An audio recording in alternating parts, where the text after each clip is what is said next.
Hi, this is Meg Donahue with MamaSezz, and we are delighted to bring to you today Sharon McRae from Eat Well, Stay Well, and she is a plant-based certified health coach who has a wealth of information as well as a really interesting way of working with people that I think will be really resonate with you folks. And so we're going to open it up with just hello, Sharon. Thank you for being with us today, and welcome.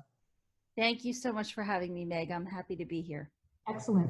So one of the things that everyone wants to know when they talk with somebody who has gone the extra mile to be a certified health coach, plant-based certified health coach, what are you doing, is why and where did your journey start?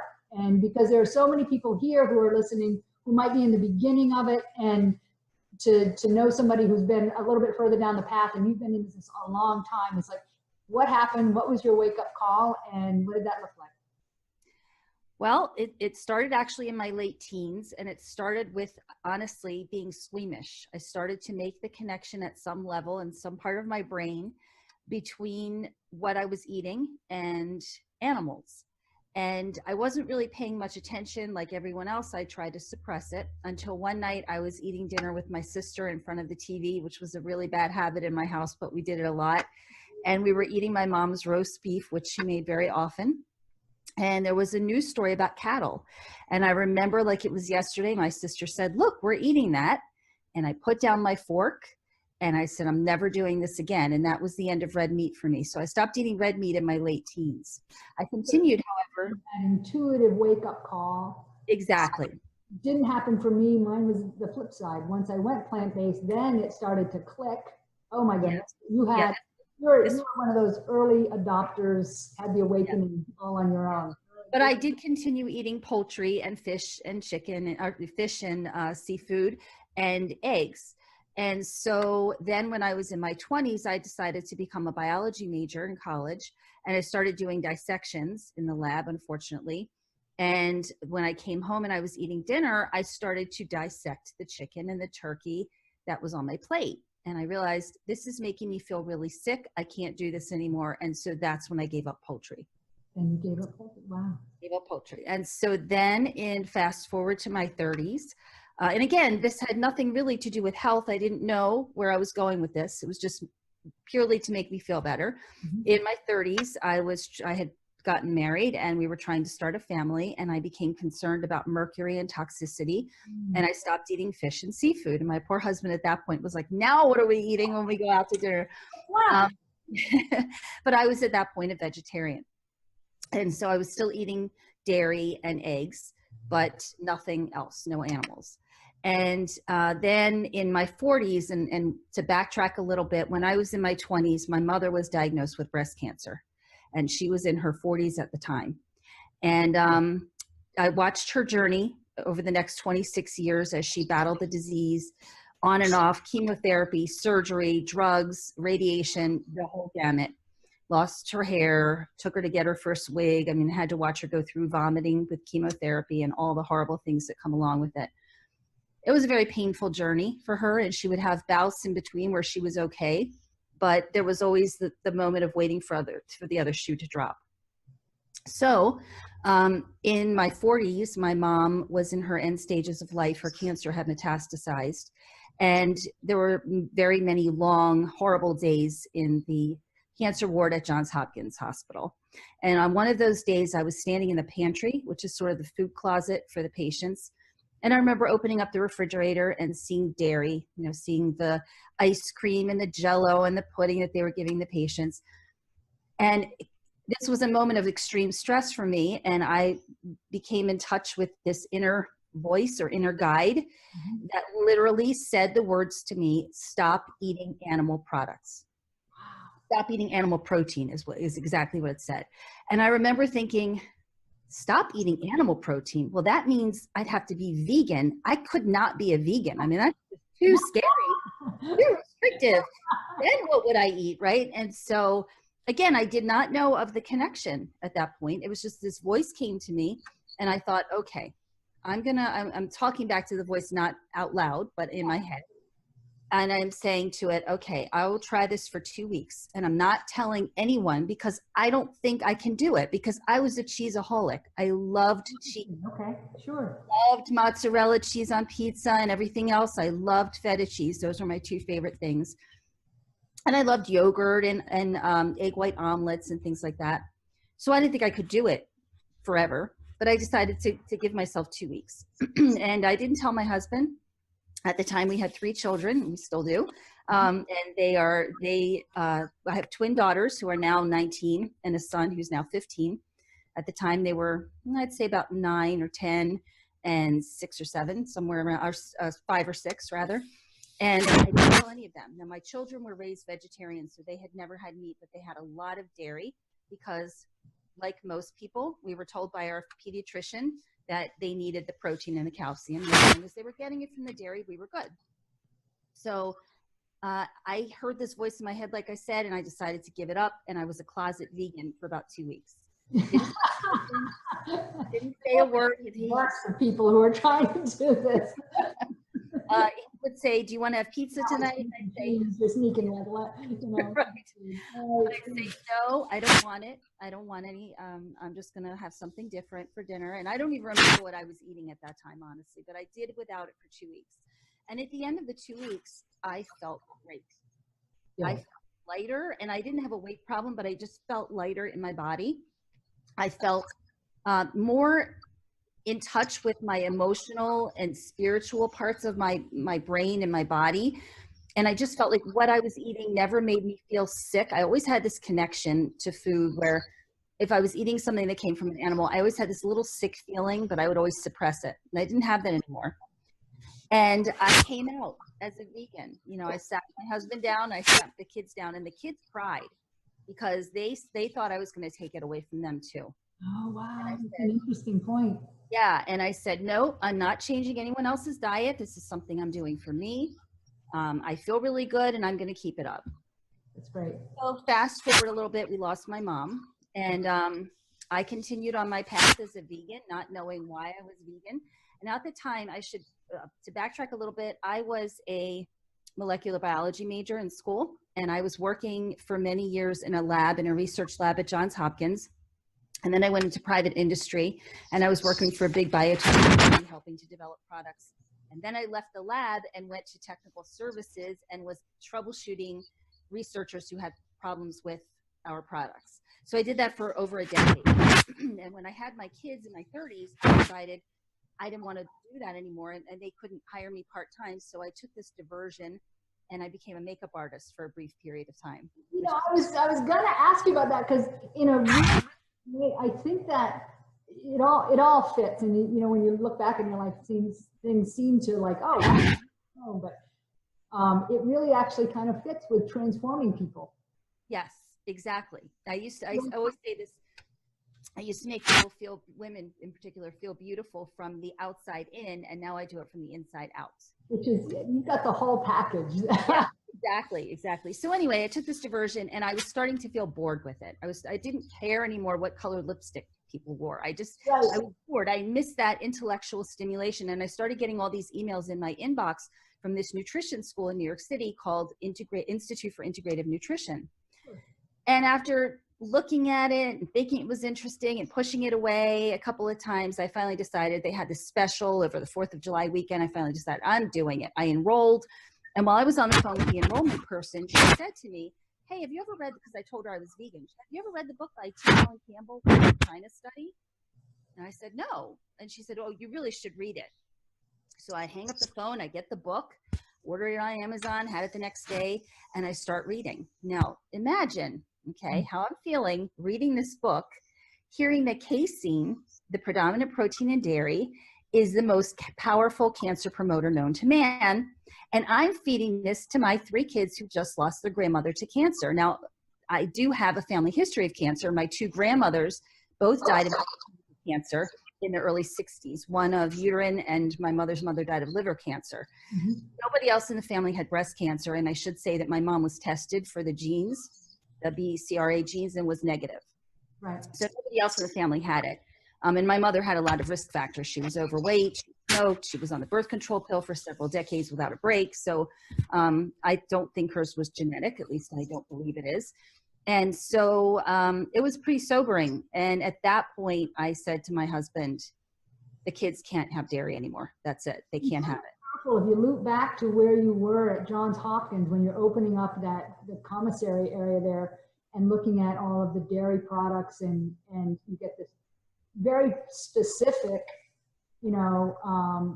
protein, no animal protein, not animal products, or but no animal protein, and so that's right. Yeah, there was somebody talking to me from up there. The China study or any of the studies on it, especially dairy, then it's really worth looking at, because it has a real powerful impact on choices you might make. Absolutely. So that was what inspired me to take my kids off of it. And it was scary for me because, first of all, they cried horribly. Right. Like, their favorite toy and their best friend all in that moment. And I said to them, I promise you I'll make this easy. They were 10 and 6 at the time. I said, I promise you I'll make this easy for you. And at the time, I'm thinking, how would I do that? How would I make it easy? Here's a mama's promise. I will do it, and I'll figure it out. I'll find a way. So at first I went to the store and I found all these fake cheeses. There was one called Daya, I'm not sure how you pronounce it, but I bought that for them. And I just started making all their favorite pizzas and macaroni and cheese with that product. And then I went to a conference called Vegetarian Summerfest. And there I met a dear friend of mine now, Chef AJ. All right, yeah, she's wonderful. She's great. And she was doing some cooking demonstrations, and everything she made was delicious. And she was selling a book called Unprocessed, and I bought it and I brought it home. Now, keep in mind, I was not somebody who liked to cook at the time. I had worked in the lab for a long time, and it felt to me when I was in the kitchen like it was working in the lab again, weighing, measuring, mixing. I didn't want to do that when I got home. But I started cooking because I wanted to make things that tasted good to my kids. And I started making her desserts. She's got some delicious truffle recipes in the book made out of dates, nuts, and cocoa powder. And then I started making some of the savory dishes using cashews and nutritional yeast for a cheesy flavor. And my kids loved everything. Oh, and that made it very easy, and also excited me about cooking. And it's kind of funny that today I teach cooking classes because I was somebody who hated to cook. But that was really the way in for my kids. And then my husband came along a little bit later. He was the last one to come along because he held on to his salmon. He thought salmon was really healthy. And in 2011, the movie Forks Over Knives came out, and they did a premiere here in DC, and Dr. Neil Barnard from PCRM was there. And I knew him at the time because I had taken a client of mine to his classes. And I just dragged my husband up to Dr. Barnard and said, can you talk to him about salmon? And that was the end of it. So he's been on board since then. So your whole family gets on board, and then you eventually transition to where you're doing a coaching practice. And you do something a little bit differently, because a lot of people now are really focused on protein or their carbs, or just like these little pieces of the whole pie. And what I really liked about what you do, and I really resonated with me because I think it's powerful, is that you don't seem to do that. So can you speak a little bit about your approach and why you think that's an important way to look at things? Sure. I continued learning and continued educating myself on the topic of nutrition after I read the China study. And the next book I read came about as a result of my husband going in for his physical to his integrative physician. And the doctor said to him, you have pre-metabolic syndrome. So he had elevated blood lipids, and his abdominal circumference was a little too big. And so he was a big cereal person. My husband loved cereal, ate a lot of cereal. And in the day when he was eating, regular milk, I used to call it the endless cereal bowl. He would pour a bowl of cereal, put milk in, then run out of milk, or have too much milk left. So he'd put more cereal in, then he'd run out of it. It just went on and on and on. And we would have like 16 boxes of cereal in the house. So to make a long story short, the doctor said to him, you've got to change your diet, or you've got to go on medication rather. And my husband said, I don't want to take pills. And the doctor said, well, then I want you to read this book. And he writes on a piece of paper, Eat to Live by Dr. Joel Fuhrman. Oh, wow, great. My husband did not read the book. I did. Naturally. And I changed his diet drastically. And that was where I learned the concept that it wasn't about the macronutrients so much as it was about the micronutrients. Mm-hmm. And the foods with the highest number and quality and quantity of micronutrients were real whole foods. So we're talking about vegetables and fruits and whole grains and beans and legumes and nuts and seeds. And that's what we eat. And the more I read, then I started reading other books by Dr. Joel Fuhrman. I read Super Immunity, which is all about how to protect yourself and fuel your immune system against things like cancer and communicable diseases and all sorts of autoimmune disorders. And it became obvious that our immune systems were made to function by thriving on high fiber foods. And so I am a firm believer. I heard Dr. Greger say this one time, the best kept secret in medicine is that the body knows how to heal itself if we get out of its way and give it the right things. So if we just eat food as nature intended it, as it's found in nature, then I don't think we have to micromanage. Having said that, there's a little bit that has to be done, which is if you are someone who's struggling with your weight, and I work with a lot of clients who are, then you have to look at the concept of caloric density, and you have to eat foods that are lower in caloric density. So you don't want to eat as many of the nuts and seeds and avocados. You want to eat a smaller portion of those, but you want to eat lots of the vegetables and fruits and legumes, which are very, very health promoting. So that's kind of how I do things. I encourage my clients to get in touch with their bodies again and learn to listen to the signals of hunger and satiety, to learn to eat only truly when they're hungry and to stop eating before they're stuffed, to tune in when they're eating, not to be tuned out or tuned into something else, but to focus on their meal, to use all of their senses to fully engage, and just get back in touch with believing in your body again, and you don't have to micromanage it. It sounds easy, but I think, a role of a coach such as yourself to be able to help people through that part where I think people are really afraid. They don't trust their bodies because they felt betrayed, thinking because they've been eating wrong foods that are actually kind of dinging them psychologically to go eat more of them. We know about, food addictions and the pleasure trap and things like that. And I think the social pressure has been that psychologically something's wrong. You don't have willpower, you need to do X, Y, Z. But when you take away all that stuff, then I think, like you say, then you can begin to learn to trust your body again. But I think that is hard for people to believe that, but from our experience and folks that we, our customers and people that we work with, it's one of the most freeing things about being plant-based is you no longer have that food hook. And you're not always worried every time you eat how it is in relation to your weight or what you're going to wear or are you going to be puffy or, all that kind of stuff goes away. Like when, most of us were little kids before we got our bodies got messed up where you just ate and then you went and played, that was it. You just ate because you were hungry and then you went out. Right. So that was great.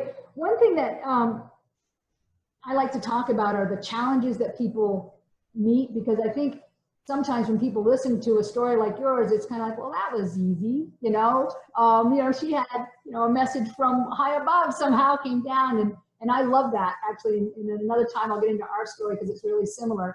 But what you have is a very strong internal voice that you listen to. And, but for the challenges, I'm sure you've had some, and I know you've worked with people. Are there some common ones that you've experienced or the clients that you work with experience, and how do you overcome them? What's your kind of approach to overcoming difficult challenges as people are on this path? There are a couple. The number one challenge, I think, is learning how to rethink what a meal is. Most people are accustomed to having a big piece of meat in the middle of the plate, and then the vegetables are the side dishes. So I have to encourage them to sort of flip-flop that. If they intend to continue eating meat for a little while, which I hope they don't, then they have to start thinking of the side dishes as the main meal.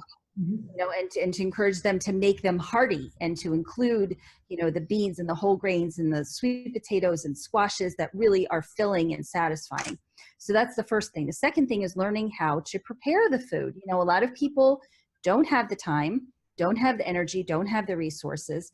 And so my specialty, if you will, is teaching them how to do things quickly in the kitchen, how to get in and out of the kitchen, have a meal on the table, and, you know, and know that you're eating something healthy.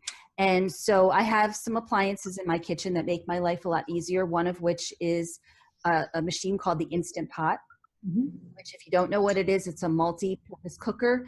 It's a electric pressure cooker, slow cooker, warmer, steamer, rice cooker, sautés. It makes yogurt out of soy milk. It's just really, the only thing it doesn't do is clean your kitchen, but it's really awesome. And and so what I like, what I like about that is I can throw everything in, close the lid, set it, and I can walk away and do something else. And that's a beautiful thing. So I teach them how to use that. I also teach them very basic, you know, you don't have to have anything fancy. A bowl, just build a bowl with a grain or a sweet potato in the bottom and some vegetables and some beans, you know, whatever makes you happy, and learn different spices and seasonings that make you feel good. So those are one of the challenges. And of course, there are people that I work with that are very busy professionals, and they are not going to cook no matter what. And that's why I was excited to learn about MamaSezz, because now I can give them the option. And even if they don't do it on a routine basis, even if they're not relying on your service as a routine basis, they have a backup. So for instance, they can order, they can eat some that week, or they can keep some in the freezer, and they know they always have a healthy meal at hand. So that's the main benefit that I see. Another big challenge for a lot of people is the social pressures of others around them if they don't have that support. And that's why I always tell people, you have to, first of all, be honest with your family members, be honest with your friends, tell them what you're doing. And, you know, I love the way Dr. Doug Lisle talks about this, getting along without going along. He has a great video on his website, esteemdynamics.org. And basically he says that people fear judgment when you tell them what you're doing. They fear that you're making a moral judgment on them, that they should be doing this too. But you just take the onus off of them and you say, oh, I'm just trying this out. It's something my doctor wanted me to do and I'm feeling really good. Might not work, it probably won't work, but I'm going to give it a try. And that way they kind of forget about it. So I teach them that. And then I teach them that they should also educate, particularly their family members who live with them, if they're not on board, educate them. You know, show your husband forks over knives. I say husband because usually it's the wife who's calling me, but occasionally it's the husband too. And then just come up with ways of finding social support in other areas of your life. So for instance, what I did in my community is I went on meetup.com. Actually, at the time when Forks Over Knives, the movie came out, they were offering free meetup space to people who wanted to start a meetup in their area. And so I started a Forks Over Knives meetup. And I started with about 14 people, and we met at a local vegan restaurant, and we grew. We got to the point where we were 25 people, and it became logistically a nightmare in a restaurant for all of us to talk. Right, huge table. And so I went to one of Chef AJ's conferences, and I met Amanda Smith there, the wife of Mayor Ed Smith from Marshall, Kansas. And she told me about how they started their big group down there, which was they had potlucks in the local fire station community room. And I thought, oh, I should look into that when I get back. And I did. And I found a community room that charged a nominal fee. And I started having potlucks. And we grew to 50 plus people. And we couldn't fill it. We were overfilled in the room.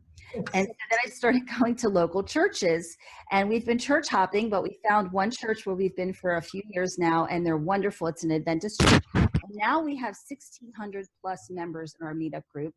And every month we have between, I'd say, 70 and just over 100 people who come to the potluck.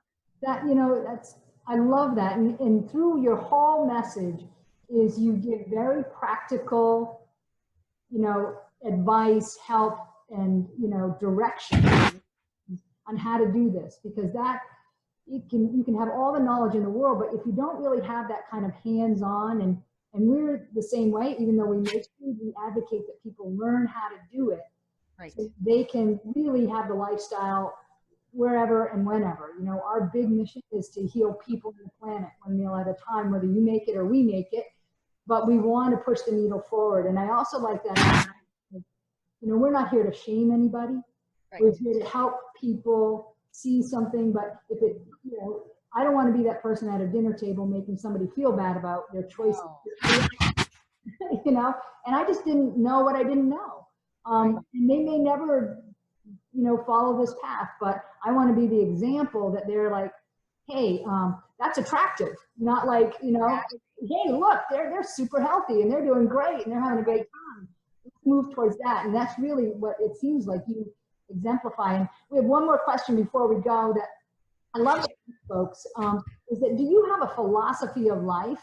And if so, you know, how would you encapsulate it in a short, you know, paragraph or so? I think you actually sort of just said it. If I think about my philosophy, there's a quote that I have. It's my favorite quote by Mahatma Gandhi, and it's "Be the change you want to see in the world." And I've always been someone who valued health.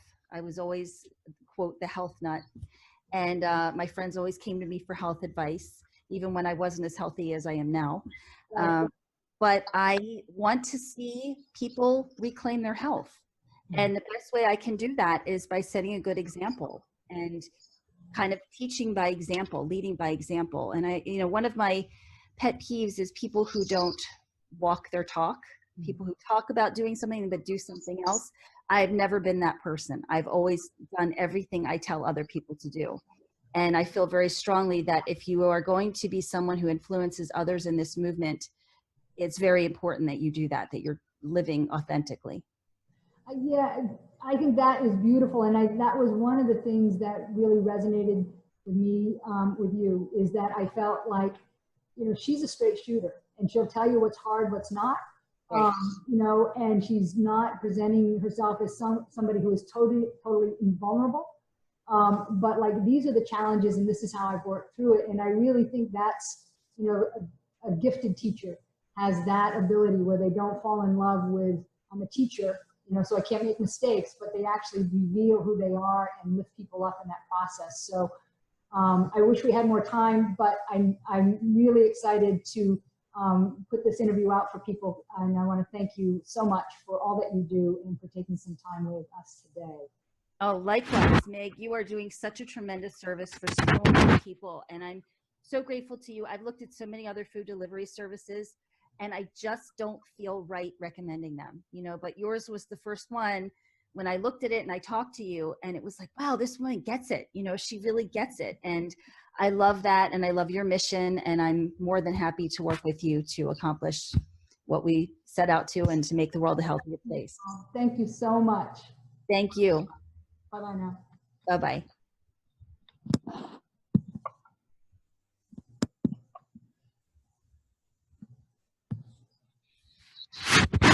Yeah,